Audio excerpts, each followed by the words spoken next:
Al Jazeera podcasts. Today, the view from Israel 2 years after October 7th. Even with all of the growing consensus on genocide and war crimes and the ICC arrest warrants, Israelis don't feel the difference on the ground yet. With Gaza in ruins and much of the world turning against them, how do Israelis see themselves in this moment? And are they really ready for a ceasefire? I'm Kevin Hirten, and this is The Take. Before we continue with today's episode, I want to ask you for your support. The Take is nominated for the Signal Award for the Best Daily Podcast category. And Al Jazeera's True Crime Reports is also nominated for Most Innovative Video Podcast and Best True Crime Podcast. And while we wait for the judges' decisions, you can help us right now by voting on the listener's vote. The links for voting are included in today's episode description. So thank you very much. My name is Mairav Zonszein, and I am the senior analyst on Israel for the International Crisis Group, which is a conflict prevention and resolution think tank, and I am based in Tel Aviv. Mairav, welcome to The Take. So as we speak, negotiations are underway in Egypt. Mediators are discussing a deal proposed by President Trump that would end the war. And it looks like there's real momentum behind this. And look, there are a lot of details that they will need to hammer out. I'd like to start with the why now. From the Israeli perspective, Netanyahu is trumpeting this as a win, a chance to bring the remaining captives home. We are on the verge of a very significant achievement. It's not final yet. We are working on it diligently. And I hope, God willing, that in the coming days, even during the Sukkot holiday, I will be able to announce the return of all of our hostages. But he could have had this exact same deal many, many months ago, right? So to start off, what's changed for him? What's changed for Israel? Why now? I mean, I think there's one way to understand what's happening, which is that this is entirely Trump's decision for various reasons. It could be just to get the Nobel Peace Prize nomination. There could be other factors involved. I'm sure it's a mishmash of a bunch of things. But the reason that Netanyahu has come out and accepted this proposal is because he seems to have been forced to do it by Trump. That seems to be the going understanding. I tend to think that's true. And I think that now that he understands that Trump is putting his full weight behind this, and this time around, he also has the weight of 8 major Arab and Muslim majority countries. I want to thank the countries that helped me put this together. Qatar, Turkey, Saudi Arabia, Egypt, Jordan, and so many others. So many people fought so hard. The European Union has gotten behind it. It's kind of like a global consensus that the war has to stop now and that there's some determination to get it to happen quickly. And then there's also domestic factors that he's taking into account, like that we've entered basically what is now an election year because Israel is supposed to have elections in October 2026. And his coalition, which went to break for the summer and the Jewish high holidays, is already a very fragile coalition because of other reasons. So he may be thinking that at some point, he's going to want to end the war, get the hostages out, and try to, portray himself as a victor. So there's various reasons, but I think primarily it's that Trump is currently in a mode where he's decided that he wants to put a stop to it. Yeah, it seems like he has resisted any sort of cessation to the violence because politically it was just so perilous. The one thing that seems to unite the coalition is continued fighting. So this episode is coming out on the 2-year anniversary of October 7th. What will that day be like in Israel? What is planned? What do you have planned? Well, I'm mostly working, and it's kind of nonstop, but it actually is a holiday in Israel. It's a Jewish holiday of Sukkot. So some people are away. Some of the memorials, I think the government memorials, the official ones, were actually happening before the holiday. And I think each community that was affected on October 7th is doing their own kind of local thing. There's the families of the hostages who are doing their thing in front of the prime minister's residence in Jerusalem. And so I think everybody's kind of doing different things. There isn't one thing. And, I think most of the people affected by October 7th want nothing to do with whatever the government official ceremonies are. The details of that day are pretty well documented by this point. About 1,200 people were killed during a cross-border attack by Hamas and other armed fighters. In the months after the attack, there was this real outpouring of sympathy for the victims, sympathy for Israel. But now a lot, if not most of that sympathy has really withered in the face of a 2-year genocidal assault on the people of Gaza, which has killed tens of thousands of civilians, including at least 18,000 children. For much of the world, the scale of this horror has dwarfed October 7th's relevance in this story. Do Israelis get that? Do they feel that too? Or is October 7th still the principal event and the rest is just aftermath? Unfortunately, I don't think Israelis get it. I mean, if you just look at the numbers, as you were saying, the scale of 1,200 in a day, which is the biggest attack on Israel in its history, really, in one day.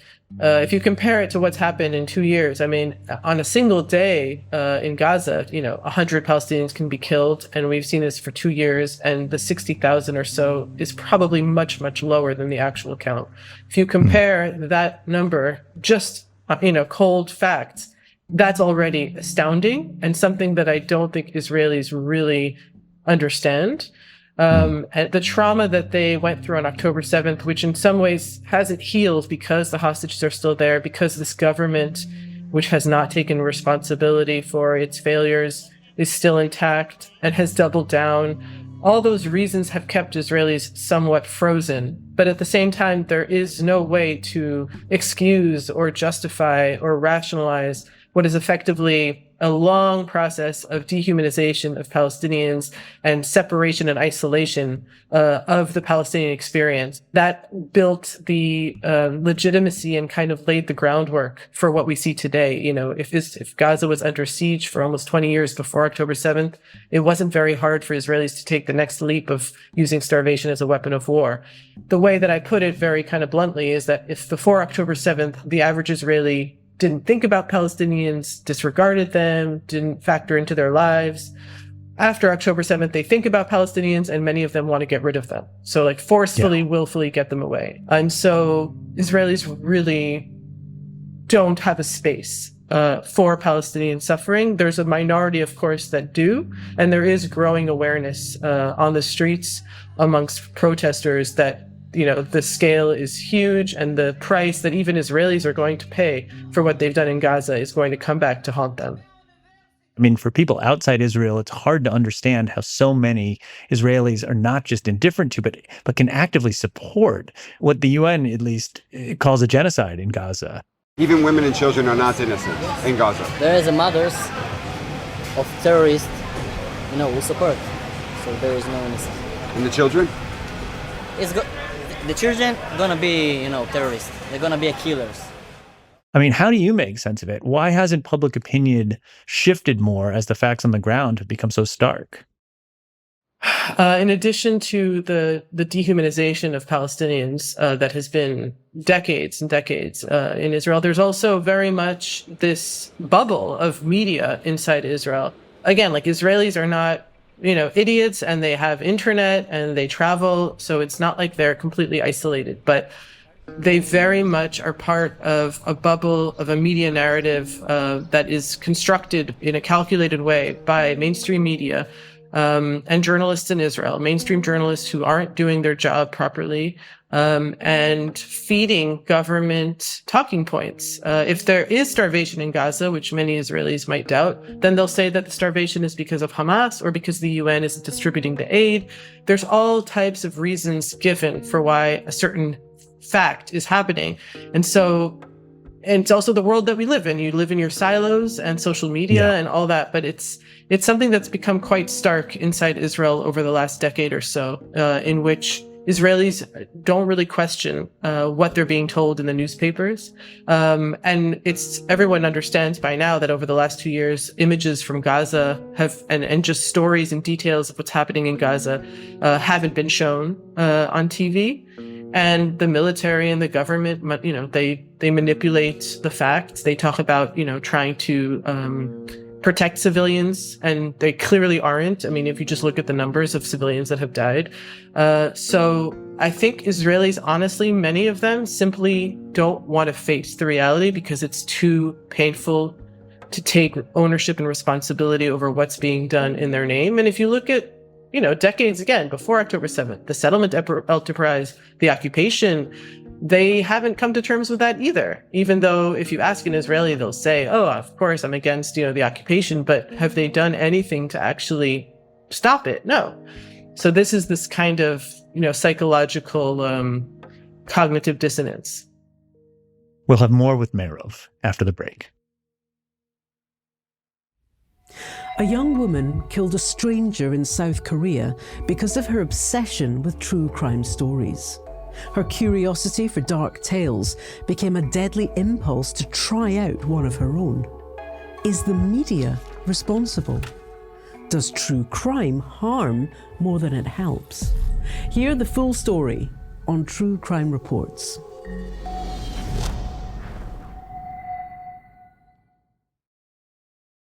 So, Mairav, for obvious reasons, there's a lot of focus that we have on this show about how this war is affecting the people in Gaza, but it's also taken a much smaller but very real toll on Israel. Some aspects that stand out to me, like there's been an increase in Israelis emigrating out of the country. The economy has taken a hit from the war. And of course, there's questions about how long the army can maintain this level of engagement after 2 years. So, feel free to take those issues one at a time if you want. Like, in what ways has driving the war on Gaza affected Israeli society internally? I think even before October 7th, there was this desire to replace Netanyahu and an inability to do so, and a feeling like the, anti-democratic trends that we're seeing also in Europe and in America, that they were taking hold here. And so after October 7th, all of the energy was put, for the trauma, and then the energy was put into fighting. But for the average Israeli, I think, there is a real crisis. There are many Israelis leaving. And October 7th kind of exacerbated all the issues domestically that are ailing Israel, like, the draft into the army by the ultra-Orthodox sector and all the things that Israelis are having a hard time with. At the same time, Israel has managed to wage this war for 2 years. It has acted with impunity, even with all of the, growing consensus on genocide and war crimes and the ICC arrest warrants. Israelis don't feel the difference on the ground yet. There are cases in which Israelis are traveling and they feel isolated. We search for this guy. You know it? He have a detention order in Chile. No, can you? Why? Yes. Why are you searching? For war crimes. War crimes? In Gaza. There are cases of attacks on Israelis. These are things that are very concerning for Israelis. And they wonder where they should travel these days. Where is it safe? Soldiers are certainly more concerned about it. So there's a growing isolation, but it's still not felt in a way that can change the policies or the reality on the ground. And I think that as long as Israeli politicians, government officials, military officials are not held accountable, the more that the average Israeli who may not be involved in any way is going to bear the brunt of that kind of, impunity. Yeah, on September 15th, Benjamin Netanyahu talked about how Israel needs to be ready to become like Sparta, right? Embracing its isolation on the world stage. Israel must become a super Sparta. In the coming years, we must strengthen our independent weapons industries so that we have self-sufficiency in armaments and the industrial capacity to manufacture them. And it really does underscore the amount of pressure being exerted on Israel right now externally. Polls show support for Israel at record lows, including in the United States, amazingly. In Europe, we're seeing these protests. I guess for Netanyahu, maybe embracing your inner Spartan might work as political rhetoric, but are ordinary Israelis really up for this? Do they care that the country might be becoming a pariah? There was a lot of worry and pushback after that speech by the business sector, the technology sector, and average Israelis were, I think, really put off by it. But I personally think that he is trying to condition and normalize to Israelis that this is the price that Israel is going to have to pay for standing for its defense and security and all the reasons that the government gives for what it's doing. And I think there is a real growing pressure. There are serious actions that could be taken that would change Israeli behavior, but they actually haven't been done yet. So that, I think, would have to happen for Israelis to actually change their calculus on a level that would change what's happening in Gaza, what's happening in the West Bank, and how Israelis understand their own society. That hasn't happened yet.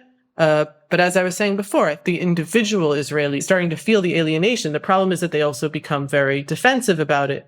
And they think that the world is against them. And all the reporting about the protests happening around the world, and specifically in Europe, are very much seen as anti-Semitic protests. There's very little differentiation between anti-Israel policies and anti-Semitism, which is, something a growing problem for a long time. And I think even though it's hard to talk about Israeli or Jewish safety at a time when there's, an ongoing massacres in Gaza, but essentially what Israel's been doing in Gaza has made Israelis and Jews less safe around the world. And that's something that Israelis are starting to grapple with, and they will continue, I think, for many, many years to come to have to grapple with it.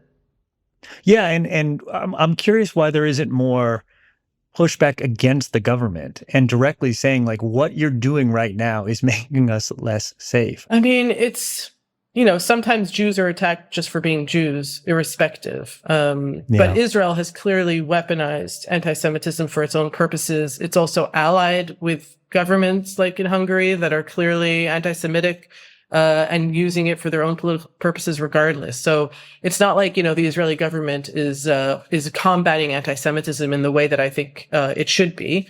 But to answer your question about pushback, I think, Israelis, many of them are pushing back against this government, but they're doing it on specific issues that have to do with their own privilege and their own security. And it's not about the Palestinians. And it's a different angle than I think the world understands it to be. Yeah, speaking of privilege, this is something I'd love to just get your take on, given your expertise. I've always found it strange that so many view October 7th as this kind of sui generis event, an unprecedented thing that requires an unprecedented response. Yet in the very recent past, Israel has led incursions into Gaza, where the death toll and the civilian death proportions are very similar, actually, to October 7th. And I'm talking about things like Operation Protective Edge in 2014 or Operation Cast Lead in 2008. What am I missing? Why is October 7th in a totally different category and warranted the response that it did? For the Israeli experience, October 7th was unprecedented. And that also has to do with the amount of surprise and shock, and the inability, I think, by many in Israel, especially in the security establishment, to understand what Hamas was capable of.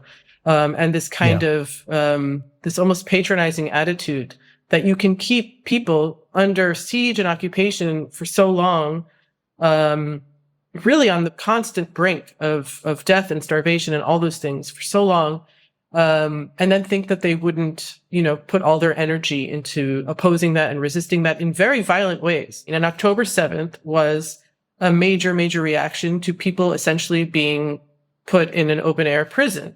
None of it is justified, but this is the reality that we live in. And so, but Israelis see it as an attack like no other because of the extent to which it lasted also for so many hours. And that also has a lot to do with simply the unpreparedness of Israeli military security officials. And I think, again, there will be a lot more investigations in the future about how everything that went down that day happened. But ultimately, I think it really was Israeli hubris. Netanyahu has been in power for a long time. He managed to sign the Abraham Accords and sidestep the Palestinian issue for many, many years. He had Trump in his first term recognize Jerusalem as the capital, recognize annexation, all the things that Netanyahu wanted. And so they were riding high.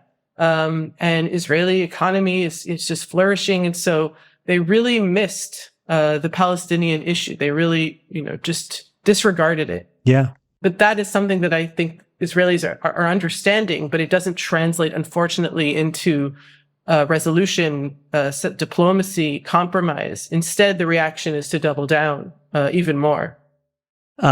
There was a big piece in the New York Times this weekend called Israel at War with Itself. And there was a quote from Moshe Yaalon. He's a former minister of defense that it really stood out to me. He actually said it fighting back tears in the interview. He said, "We have lost our way. 80 years after the Holocaust, we are talking about ethnic cleansing, Jewish supremacy, clearing Gaza City of its inhabitants. Are these the values of the state of Israel?" I'm wondering, in this moment at least, how you would answer Mr. Yaalon's question. Well, first, I just want to say this is the man who worked with Netanyahu as IDF chief of staff and defense minister, who led the response to the second intifada in the West Bank, and whose motto was that we need to crush any hope that the Palestinians have in the West Bank for, their resistance. And so this is a very hawkish person.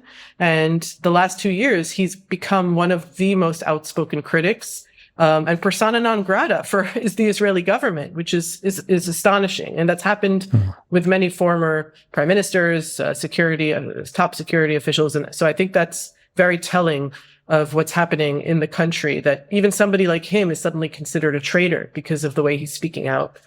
I completely identify with his sentiment in the sense that how can you have a country that was established in the aftermath of World War II and the Holocaust, when the international institutions today that Israel is attacking were the same ones that chose to recognize Israel and the Jewish state. And then you have that same Jewish state that, was born to provide a national homeland for Jewish people because they had nowhere else to go as far as they were concerned.